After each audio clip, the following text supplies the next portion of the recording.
Hello दोस्तों, welcome back to our channel Priyanka dreams. कैसे हैं आप सभी लोग? आशा करती हूँ बहुत अच्छे स्वस्थ मस्त होंगे और आपका मेरे इस ब्लॉग में स्वागत है। मैं आज अभी पता है इतना सारा काम है, तो इतना सारा अभी काम फैला हुआ है, खूब कपड़े भी धोने हैं और साथ ही साथ साफ सफाई वाली आएगी तो साफ सफाई कर ही देंगी। और एक शादी में हमें जाना है, मतलब हमारी जो सास हैं उनके भाई की जो बेटी है, यानी कि इनके मामा जी की जो बेटी है उनकी बेटी की शादी है। तो यानी हमारी भगनी लगेंगी, भगनी का मतलब भांजी लगेंगी। तो कई दिन से मतलब पिछले ही साल से जब से शादी तय हुई थी तो मेरा निमंत्रण उन्होंने अलग से भेज दिया था और वो भांजी भी बोल रही थी कि मामी आइए, सब लोग इंतज़ार कर रहे हैं वहाँ पे। और कई समय से ये हो रहा था कि नहीं लेके आ जाइए लेके आ जाइए, क्योंकि देखिए जब तक कहीं आएंगे जाएंगे नहीं, बाहर नहीं निकलेंगे तो फिर कैसे कोई जानेगा। देखिए एक तो शादी था हम लोगों का अंतर जातीय विवाह, है ना, तो उस बेस पे ज़्यादा लोग तो सामाजिक तौर से इकट्ठा हो नहीं पाए, तो मैं इधर के पक्ष को ज़्यादा जानती नहीं हूँ। और हमारी माता जी हैं वो भी थोड़ा तो वृद्ध है ही, लेकिन इनके रहते रहते हम हर एक चीज़ को देख लें, सुन लें, समझ लें तो वो ज़्यादा बेहतर होता है। अब इनके जैसे मम्मी जी है, हमारी ये सास माँ है, तो मायका पक्ष इनका जो होगा, अब इनको ये तो जाएंगी ही जाएंगी ऑब्वियसली। इनको मार्च में अप्रैल में भी शायद जाना है, उसमें तो इम्पॉर्टेंट है। और ये मायके पक्ष से और का नहीं जानते, लेकिन मायके पक्ष से हमारी जो सास हैं बहुत ही बढ़िया है, बहुत बढ़िया शानदार है। मतलब कहते हैं ना, एक लड़की का मायका पक्ष मजबूत होना बहुत ज़रूरी होता है। तो ससुराल पक्ष से ज़्यादा हमको लगता है मायका पक्ष ज़रूरी होता है। लेकिन आज इतनी मतलब उम्र होने के बाद भी आज भी जो हमारी सास हैं उनके भाई हों या फिर भतीजे हों, कह सकते हैं, ये दो बुआ लोग हैं, मतलब ये दो बहनें हैं, दोनों को ही उतना इतनी उम्र में नाती पोता होने के बाद भी बराबर, चाहे वो प्रेम भाव से इतनी सी ही चीज़ हो। मैं ये चीज़ अपने आज व्लॉग में बोल रही हूँ कि मैंने अभी तक, चाहे वो ब्राह्मण हो, ठाकुर हो, बनिया हो, कोई भी कास्ट के हो, कोई भी कास्ट के हो, इतना प्यार मैंने अभी वैसे रूप से नहीं, मतलब एक होता है ना बीच में डगमगा जाना, लेकिन उसी अब आज की बहुएं कर पाए ना कर पाए बात अलग है। लेकिन मामी जो हमारी सास की भाभी हैं वो इतनी शानदार महिला है, मतलब इतनी बेहतर महिला है, कहने जो तारीफ के काबिल होता है उनको तारीफ करने में कोई हिचकिचाहट नहीं है, और जो तारीफ के काबिल नहीं है तो उनका तारीफ करना तो छोड़िए, बात ही नहीं करना चाहिए, चाहे परिवार के हो, समाज के हो, कोई भी हो। तो आज भी उनका ऐसे सम्मान होता है जैसे नई नई शादी होती है तो बेटी घर की एक बार ससुराल जाती है पहली बार, उसी प्रकार से होता है। तो सब लोग हमको बुला रहे हैं कि शादी होने के बाद आई नहीं है। अभी मैं अपने ससुराल तो नहीं गई हूँ, जाना है, वो भी कुछ कारण से नहीं जा पा रहे हैं। अभी बहुत सी चीज़ें हैं, धीरे धीरे मैनेज हो रही हैं, मतलब ऐसे गलत वे में नहीं। और बाकी चीज़ें गलत वे में लेना है ले सकता है, कोई दिक्कत नहीं है, चाहे ससुराल हो या मायका पक्ष हो। हम तो भैया जाएंगे ही जाएंगे क्योंकि हमारा ससुराल है, एक ही दिन के लिए जाएं क्योंकि पास ही में है, भाई बेटे हैं वहाँ उस घर के, तो हमको तो जाना ज़रूरी है चाहे जब भी जाए, पर थोड़ा लेट हो गया है। दूसरी चीज़, जाना है, 14 तारीख की शादी है और अभी कुछ कारणों से मामला फंसा हुआ है जिसमें मेरी तबीयत भी थोड़ा डमाडोल चल रही है। और कुछ कुछ सामान लाए थे भगनी के लिए, जैसे साड़ी में लगा के दिया जाता है ये सारा सामान, तो ये सब था, चूड़ा है, आलता लालता है। वैसे मैं कभी ये सब नहीं जानती हूँ, मेरी सासू माँ ने भी मुझे बताया, जानते हैं लेकिन अपने हाथ से मैंने कभी ऐसा टाइम ही नहीं आया, मेरी मम्मी करती थी। तो ये है, और ये इसमें हमारा सामान है, कुछ कुछ क्रीम पाउडर लहंगे में पहनने के लिए, कुछ कुछ चीज़ें हैं, मेकअप फिक्सर वगैरह, सनस्क्रीन वगैरह। अभी तो मैंने कुछ लिया ही नहीं है, बस एक दिन ऐसे रैंडमली हम गए और जो भी सामान था थोड़ा बहुत ले आए। अब जाना है, लेके आएंगे। और अभी साड़ी वाड़ी भी ख़रीदनी है, अपनी नहीं, मतलब भांजी के लिए ख़रीदनी है।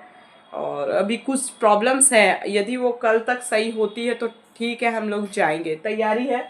यहाँ हमारी साड़ियाँ रखी हुई हैं और अभी कुछ कपड़े हैं इनके धोने हैं, प्रेस करने हैं, तो यही सारी चीज़ें हैं शादी में। मतलब पहली बार हम एक कहेंगे कि अपने सास माँ के मतलब मायका पक्ष में वहाँ भी जाना ज़रूरी है भाई, क्यों? क्योंकि वो उनका घर है और उनके रहते रहते हम हो आए तो ज़्यादा बेहतर है, और उनका जाना ज़रूरी है। एक बार अरविंद जी ने भी बोला, क्या मजाक में बोला, तुम भी जाओगी अपनी मम्मी को भी बोला, तो भाई वो नहीं जाएगी तो हम कैसे जानेंगे कि कौन क्या हमारे लगते हैं, इनके लगते हैं, तो हम नहीं जान पाएंगे ना।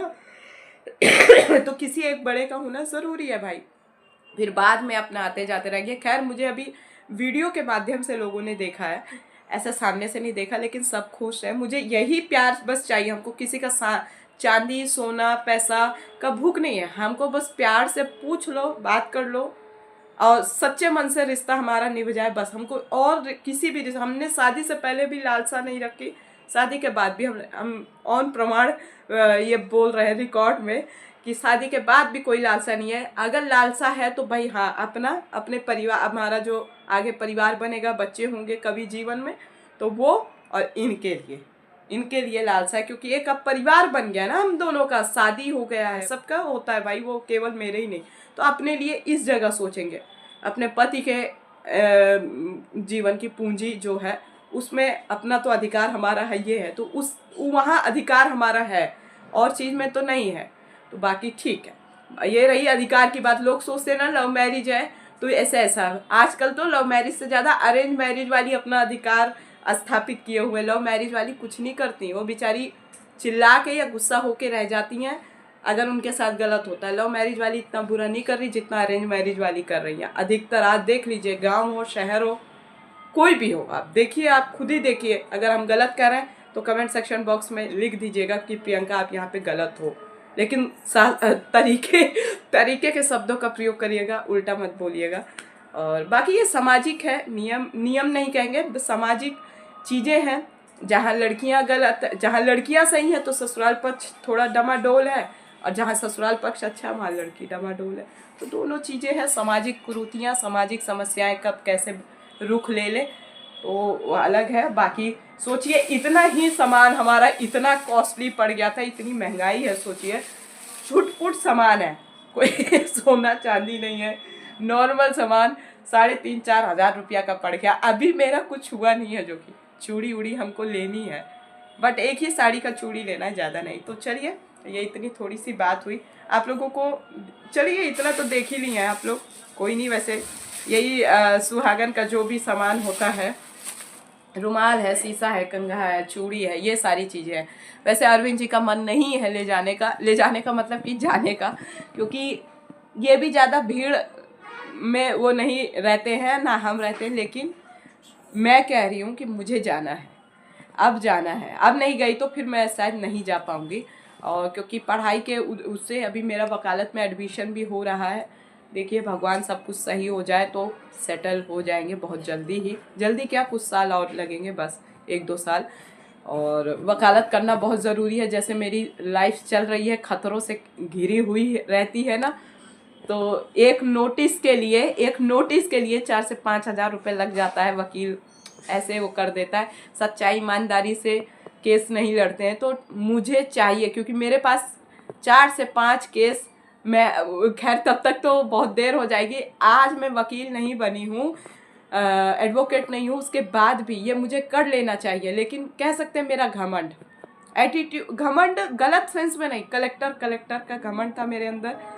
घमंड नहीं कहेंगे, क्या बोलूँ मैं, डायरेक्ट शब्द इस्तेमाल, आप लोग गलत अन्यथा मत लीजिएगा, क्योंकि पापा जी का पैसा हमारे लगा था, हमने उसी में धुन में थे कि जब तक हमारा ये पूरा चांस मतलब नहीं ख़त्म होता या नहीं कुछ होता, तब तक हम आगे अपने लाइफ में कोई दूसरा कदम नहीं बढ़ाएंगे। और उसके बाद ही कदम बढ़ाया, उससे पहले नहीं बढ़ाया, जो भी जीवन में हमने दूसरा निर्णय लिया।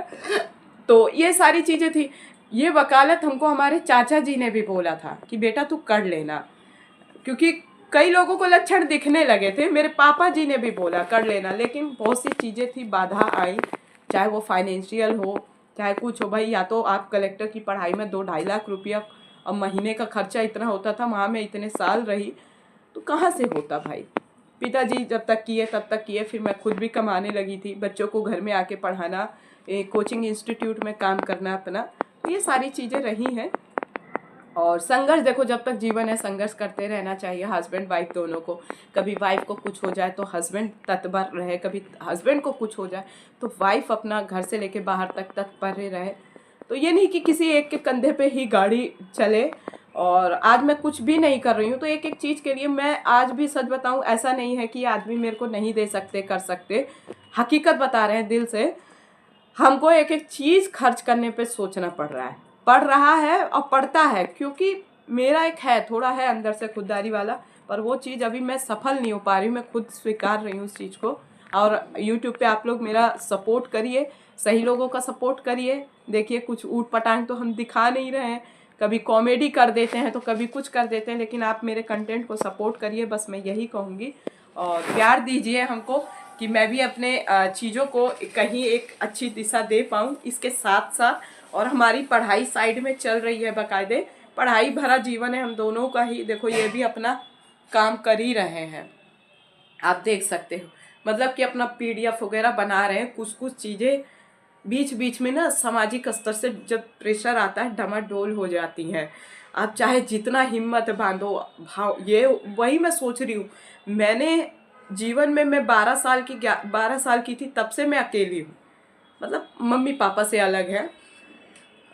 तब मैं इतनी मजबूत हो के इतनी चीज़ों को, जो मैं कुंठित चीज़ें हैं उसको नहीं मानती, तब मैं डमाडोल हो जाती हूँ। सोचो नॉर्मल महिलाओं का क्या होता होगा, जिनको उन चीज़ों से जकड़ के ही उनकी परवरिश होती होगी, वो कैसे हटाती होंगी। तभी ना अगर कोई लड़की दूसरा तार्किक रूप से आगे बढ़ती है तो एक महिला उसका सपोर्ट नहीं करती, उल्टा बोलती है।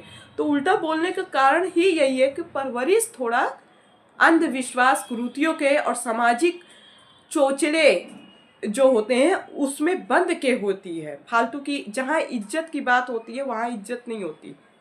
फालतू की इज्जतदारी की बात लेकर के, जो कि मेरे जीवन में ये सारी तुच्छ वाले चीज़ें घिरी रही पढ़ाई के साथ साथ। और कहीं ना कहीं मेरी भावनाओं ने मुझे असफलता की श्रेणी में खड़ा कर दिया लाके। और ये नहीं कि आज मेरी शादी हो जाए, ठीक है भावनाओं से रिश्ता होता है, पर मैं प्रबल नहीं अब ये भावनाओं को आगे करना चाहूँगी। कोई भी हो, चाहे ये हो हम है भाई, क्यों? क्योंकि रिश्तों में झुकना जरूरी है, नो डाउट झुको। लेकिन जब कोई रिश्ता आपको बार बार निरादर कर रहा हो, कोई भी हो, चाहे मायके पक्ष से हो ससुराल पक्ष से, आपको लात मार रहा हो शब्दों की भांति से, तो उस रिश्ते को ना, नहीं भी अगर कुछ कहना चाहते हो तो छोड़ना बेहतर होता है। छोड़ने का नहीं कि ऐसे वैसे छोड़ना, छोड़ने का सेंस कि चुप रह जाओ ज़्यादा बेहतर है। लेकिन वो सामने वाला व्यक्ति फिर भी ना माने, एकदम गर्दन पकड़े रहे आपके शब्दों से, निराधार एकदम बदतमीजी पे उतर जाए, तो जवाब देना हमारे ग्रंथों में भी लिखा है, महाभारत में भी हमारे लिखा है ना, तब जवाब देना लाजमी हो जाता है, ठीक है। क्योंकि सबकी एक अपनी आत्मसम्मान होता है, मर्यादा होती है। उसके बाद जब वो सीमा पार होती है तो किसी को भी अपना फिर वो बांध तोड़ देना चाहिए, जो एक चीज़ का बना होता है, रिश्तों का, प्यार का, सम्मान का, वो टूट जाता है फिर। तो ये चीज़ें हैं, हर किसी के जीवन में होती होगी, कंट्रोल करना चाहिए नो डाउट।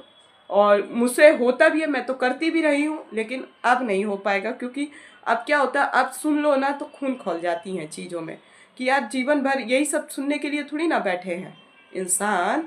कोई भी आगे जीवन में बेहतर काम करो, प्यार बांटो एक दूसरे को, वो नहीं हो पा रहा तो कम से कम गलत मत बोलो, चुप लगा लो, कोई बात नहीं।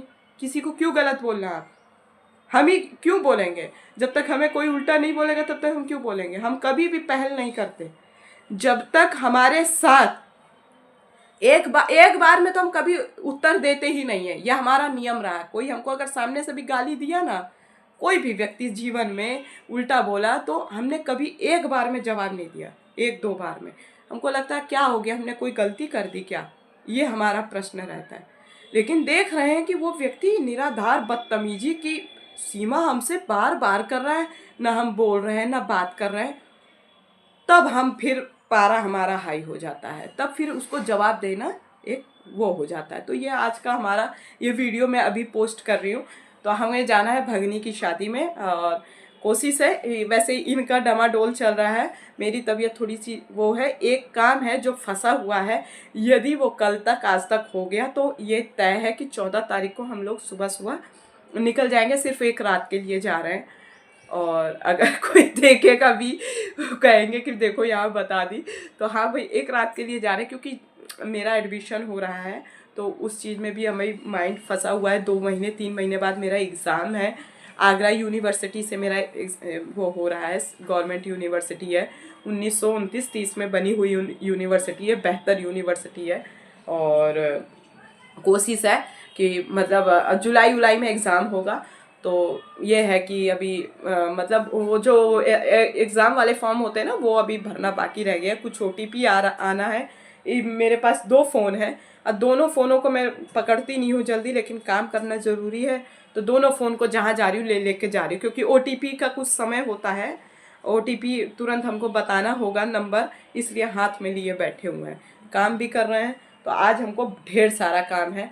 और अगर आप लोगों को मेरी बातें या मेरा व्यक्तित्व पसंद आ रहा हो तो आप मुझे प्लीज़ सपोर्ट ज़रूर करिएगा। चैनल में नए हैं तो सब्सक्राइब कर दीजिएगा, साथ ही साथ बेल आइकन प्रेस करना ना भूलिएगा, जिससे कि नई वीडियो की नोटिफिकेशन आप तक सही समय तक पहुंच जाए। एक लाइक और अपना प्यार भरा एक संदेश ज़रूर हमको कमेंट सेक्शन बॉक्स में दीजिएगा, क्योंकि आप लोग अगर प्यार सपोर्ट देंगे ना, आप ही लोग अब मेरा परिवार हो। हकीकत बता रहे हैं, दिल से बता रहे हैं।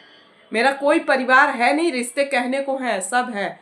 आप जनता लोग मेरा परिवार हो और मेरा आत्मविश्वास हो। अगर आप लोगों ने मेरा आत्मविश्वास बनाए रखा ना, तो जीवन की हर लड़ाई लड़ जाएंगे, क्योंकि सोशल मीडिया को हमने अपनी ताकत के रूप में चुना है। आप जनता को अपनी ताकत के रूप में चुना है, और समाज की सेवा करने के लिए ना हमने कई कई कहते हैं अग्नि परीक्षा ना, उसको पार करके लोगों के तिरस्कार सहते हुए हमने वो किया है। और सामाजिक सेवा मेरे बोलने भर से नहीं हो जाएगी। मुझे जितना ज्ञान है, मेरी ईमानदारी है, उससे मैं जितना कर पाती हूँ करती हूँ, लेकिन उसके लिए धन की भी आवश्यकता होती है। किसी व्यक्ति तक जाना है तो धन लगेगा। ज़्यादा की बात नहीं कर रहे हैं, लेकिन नॉर्मल। तो वो चीज़ें हैं। बस आप लोग मेरे को सपोर्ट करिए, तो आप लोग खुद देखिएगा कि ये ईमानदार लड़की कितना बेहतर, कहाँ तक, किसके लिए, कितनों के लिए क्या बेहतर करती है अपने जीवन के, अपना जिंदा रहते रहते। तो वकालत करने का भी मेरा यही है, क्योंकि 2-3 केस ऐसे हैं कि आज भी मेरी आत्मा कांप जा रही है। मेरा मन नहीं था वकालत करने का। पिछले साल से मैंने दृढ़ संकल्प ले लिया कि मुझे वकालत करना है। आज जान लीजिए, मेरे पास 3-4 केस मेरे पास हैं। मैं हाथ पैर पटक के रह जा रही हूँ। ऐसे वकीलों को मैं थूकती हूँ जो इतना एक लड़की का मजबूरी का फ़ायदा उठाते हैं। अगर उसके साथ कुछ प्रॉब्लम है तो इतना पैसों का डिमांड कर देते हैं कि वो लड़की न्यायालय में जाके न्याय की क्या गुहार लगाएगी। समाज की ठोकरें खा रही है दर दर की। बस ये एक लड़की का कहानी है, जो मैं इन फ्यूचर कभी अगर मैं उसको न्याय दिला पाऊँ जीवन में, तो मैं आप लोगों को बताऊंगी। मेरे ही साथ पढ़ी हुई है, वो बहुत परेशान है। बस इतना ही कहूँगी। स्कूलिंग लाइफ में जब मैं अपनी मौसी जी के यहाँ पढ़ती थी। तो चलिए, मैं मिलती हूँ अगले व्लॉग में। तब तक के लिए ढेर सारा प्यार सपोर्ट दीजिए। Bye bye.